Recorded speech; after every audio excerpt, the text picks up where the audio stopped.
Nou ons het spesiaal ontwikkel teenoor die res van die diereryk om 'n verhoudingswese te kan wees. Dis nogal interessant as mens gaan begin sien hoe is ons anderster as die res van die diere wat ons 'n verhoudingswese maak.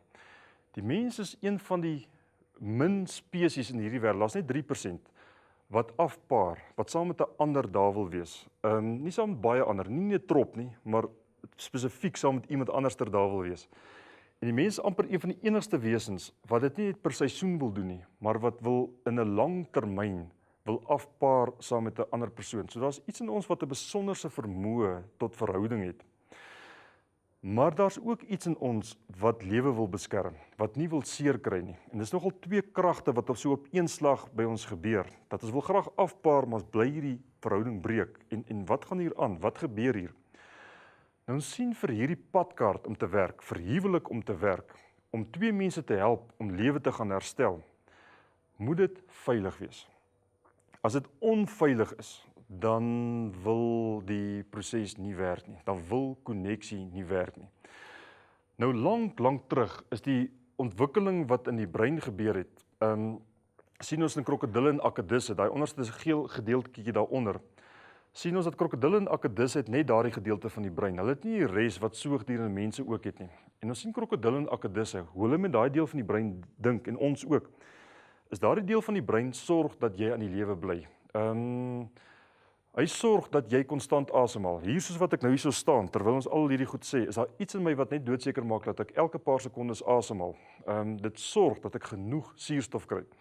Dis daardie deel van jou brein wat jou vinger laat wegpluk as jy jou vinger op 'n warm plaas sit. As iemand jou met 'n klip gooi dat jy vinnig kan wegkoes, jy moet nie nog dink of allerhande interessante goeters daar gaan filosofeer nie.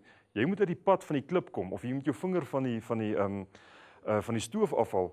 Jy moenie nou nog wonder wat moet ek sê en dan nog wonder of ek moet asemhaal. Jy moet asemhaal. Dit moet gebeur. Anders kan mens nie hier praat nie. So dis basiese oorlewingsbehoefte of oorlewingsversorging wat daar gebeur. So daai deel van die brein moenie baie dink nie. So ons sien krokodille en akedisse en slange dink ook nie baie nie. Hulle dink net een ding. Die enigste ding wat hulle toets is, waar is die gevaar? Dis al waarvoor op die uitkyk is.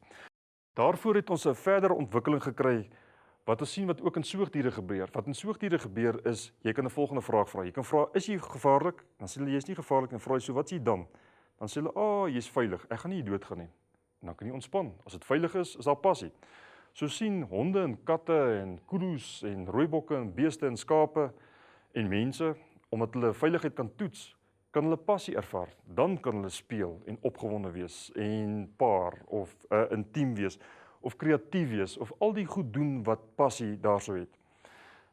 Maar die ongeluk is, jy het nie keuse daar nie. As enigstens iets dit versteur, dan gaan jy onmiddellik af na jou reptielbrein toe. So 'n kudu is veilig solank alles veilig is. Daar's nie 'n leeu nie. Die gras is groen, daar's genoeg kos, alles reg, son skyn lekker. Maar as 'n takkie kraak of 'n geweerskoot afgaan, het hy nie die vermoë om tussen hierdie twee dele van gevaar te onderskei nie. 'n Ding is of veilig of dis gevaarlik. En daardie deel van my brein, as ek in my soogdierbrein is, daardie middelste gedeelte, daai rooi gedeelte daar, dan kan ek nie onderskei wat is leeu en wat is Anita nie. En dit is nogal ongemaklik. So as ek partykeer iets vergeet, as hy vir my vra, onthou asseblief die melk, dan dink sy ek sal dit vergeet. En dan dink sy ek gaan dit vergeet, dan SMS hy my net, onthou asseblief die melk. Dan vervies ek my, sy dink ek's 'n kind. En dan worstel ek heeltyd hiermee. En dan sê my net so laaste keer onthou asseblief die melk. Maar dan gaan ek af na my reptielbrein toe, ek gaan na my diskonneksie en ek sit die self aan een kant neer en ek weet nie hoe dit werk nie. Maar dan stap ek daar by die agterdeur in. As ek die agterdeur so oopmaak, besef ek, ek het die melk vergeet.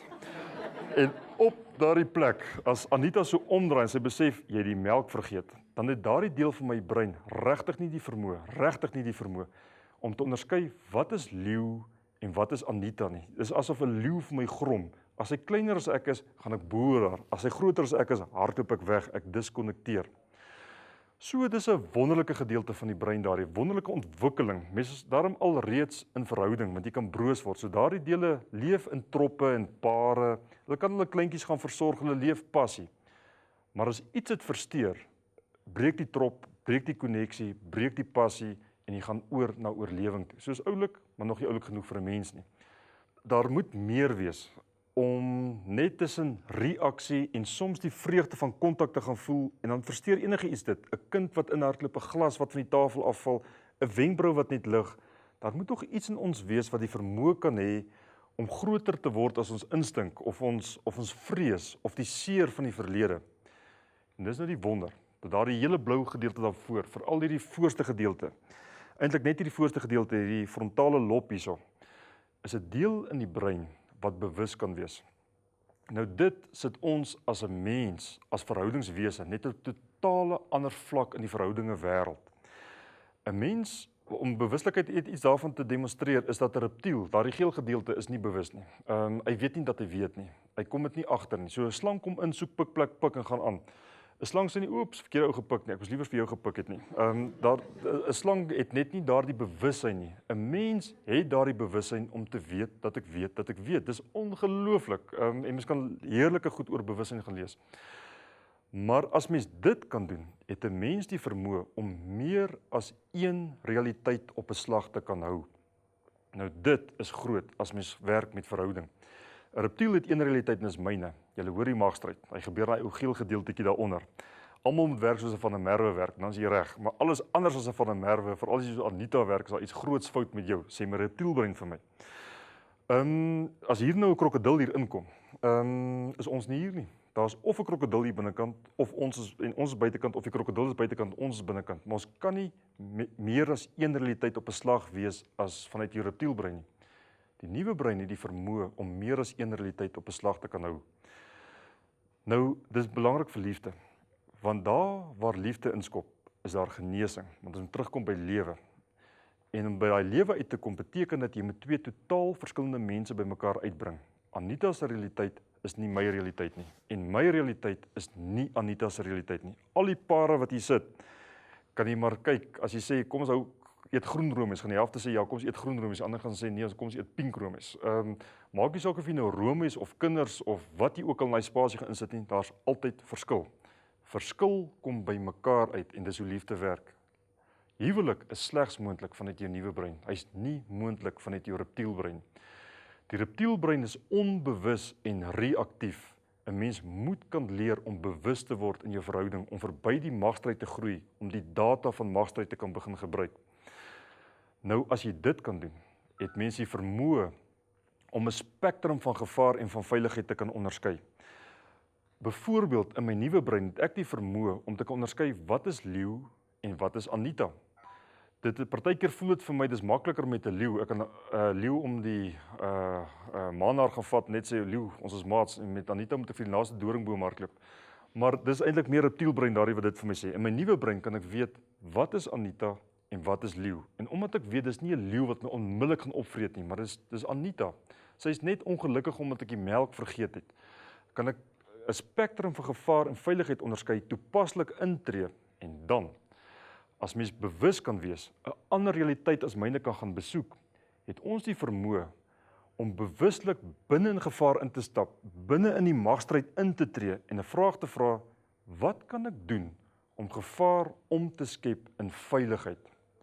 Nou, soos julle weet, veiligheid is die konteks vir passie. 'n Mens veronderstel om met passie te leef, intelligent, bekwaam, sigbaar, sensitief, met nuuskierigheid, met vreugde. Jy doen dit, jy hoef my nie te vertel hoe nie, jy doen dit op 'n plek waar die regte konteks is, en die konteks is veiligheid. Nou, as ons vanuit die nuwe brein kan direk instap in gevaar in, die mens die vermoë om te sê, hoe kan ek hierdie gevaar omskep in veiligheid? En dit maak van ons 'n ongelooflike verhoudingswese. Ons hoef nie met gevaar vrede te maak nie. Ons hoef nie in die magstryd in te tree en te sê, gevaar, ek gaan doodgaan, onttrek nie. Ons kan die konteks van passie per keuse gaan skep. Nou, wat ons nou sien is, wat gebeur met mense, is dat op daardie plek waar ons moet beweeg van gevaar, oorleef, veg of vlug, na die plek waar ons die nuwe vraag kan vra van, is jy gevaarlik of veilig, na waar ons gegroei het na die nuwe brein wat kan sê, daar's meer as een realiteit en wat kan ek doen om dit veilig te maak? Sien ons die proses om uit die magstryd uit te tree, moet jy jou vermoë ontwikkel, nie vir kontrole nie, maar jy moet jou vermoë ontwikkel om veiligheid te gaan skep vir jou maat. En dis die gereedskap wat mens moet gaan leer. As ons gaan baie in hierdie proses praat van daar is gereedskap. Dit help net mens kry klomp inligting nie om die werk gaan doen en daarvoor moet jy gereedskap hê. En die gereedskap wat mens in hierdie proses kan kom leer is hoe om doelbewus van jou reptielbrein tot in jou nuwe brein te kom, bewus te word. Die ou brein wil jou graag beskerm, en die nuwe brein ook. Hoe die ou brein dit wil doen is die ou brein wil vra die vraag, waar is die gevaar? En dan help dit jou om te kan oorleef. Nou oorlewing werk, dis 'n baie goeie plan. Krokodille oorleef blykbaar al 200 miljoen jaar, so dit werk. Maar dat nog niks verander nie. Hulle vel het net dikker geword, hulle is omtrent hulle vorm nog presies dieselfde. Oorlewing werk om met pyn te werk, maar oorlewing werk nie om met lewe te werk nie. Mense kan ook oorleef, jou reptielbrein gaan jou laat oorleef, maar wat hy gaan doen is, jy moet lewe prys gee. Bietjie minder praat, bietjie minder dink, bietjie minder aktief wees, bietjie minder sigbaar wees, bietjie skamer wees, 'n klein bietjie harder wees, kouer wees, verder en verder weggaan. Nou dit gaan werk, jy gaan sien jy gaan jare lank so oorleef, dit werk. Dalk 200 miljoen jaar as jy dit goed genoeg doen soos 'n krokodil. Maar jy gee lewe prys. Jy moet jou sigbaarheid vir onsigbaarheid verruil. Jy moet jou lekker opgewonde praat, moet jy vir stilte verruil. Jy moet die warmte van koneksie vir diskonneksie verruil. Dis 'n eensame ver plek en lewe hak op daardie plek. Die nuwe brein vra die vraag, wat kan ek doen om veilig te maak? En hy wil ook graag lewe beskerm. Maar die manier hoe hy dit vra is 'n ander vraag. Hy vra, wat kan ek doen om broos te word in jou teenwoordigheid? En so 'n koneksie met jou te kan kom. En dan, as ek in koneksie met jou kan kom, kan ek jou hart voel, ek kan jou wêreld voel. Nou wat mooi is van 'n mens, is 'n mens is 'n empatiese wese. Ons het 'n siel, ons het 'n hart, ons is ongelooflik mooi geskape. As jy 'n ander regtig waar sien, gebeur daar iets in jou hart waarvan dan jy nie teorieë of imagoterapie of vir my nodig het nie, maar van waaraf jou hart, jou wese gaan weet wat om te doen en haar arms gaan optel en vir jou maat gaan gee wat hulle nodig het. Wat mense ook sien in die verhouding as die magstryd intree, as hy ou reptielbrein intree, wat gaan gebeur is, ons sien mens in hulle nuwe brein is te gelykertyd ontspanne en vreugdevol. Dit is nogal mooi om dit te sien. Hulle is rustig en hulle is kalm, maar daar's beweging ook. Maar as hierdie ou reptielbrein inskop, dan gebeur daar iets met die energie in die verhouding. En wat gebeur met die energie in die verhouding is, die een in die verhouding neig om hulle energie te implof na binnekant toe. Hulle word stil eenkant, hulle kry so frons op hulle voorkop, laat sak hulle wenkbroue. Hulle vries, hulle sit net so, ons sien in die diereryk ook, as jy sekere diere baie bang maak, dan word hulle onsigbaar, of hulle vries, hulle doen net niks, dis nie dat hulle weghardloop nie, hulle vries net, hulle implof hulle lewendigheid. Die ander kant van daardie patroon is, die ander een maximaliseer hulle lewendigheid. Hulle huil nie, hulle huil verskriklik baie, hulle praat nie, hulle praat ongelooflik baie. Hulle is nie bang nie, hulle gaan in 'n angsaanval in, dis net, alles is net te veel, te groot. Nou ons spot altyd so 'n bietjie in ons werkswinkels dat ons sê die een gaan in halstorm mode in en die ander een gaan in skilpad mode in. Die een maak verskriklike baie geraas en die ander een so lekker dik dop reg rondom jy trek hy koppie terug en hy armpies en hy beentjies terug en dan kan die halstorm net soos hulle wil. Jy gaan oorleef hierso.